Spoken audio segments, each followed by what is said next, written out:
কুকুর পানিতে ডিগবাজি খাচ্ছে, পাহাড়ে চড়ছে, এমনকি পরিদর্শন করছে বিপজ্জনক টানেল। শুনতে অবাক মনে হলেও এটি সত্যি। বাস্তবে এমন কাণ্ড ঘটাচ্ছে চীনের রোবোটিক কুকুর। চীনের গবেষণাগার ছাড়িয়ে এই রোবট কুকুর এখন অবদান রাখছে শিল্প খাত ও নিরাপত্তা খাতে।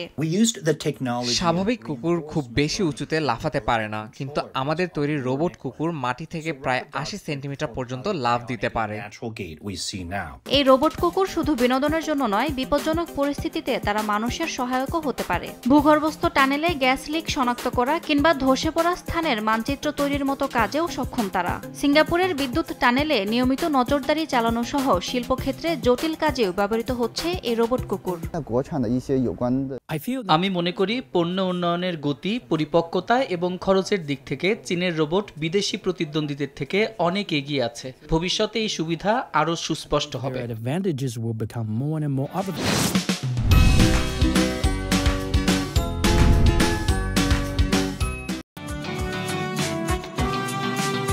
গবেষণা বলছে ২০২৩ সালে বিশ্বব্যাপী রোবট কুকুরের বাজার ছিল $১২০ কোটি।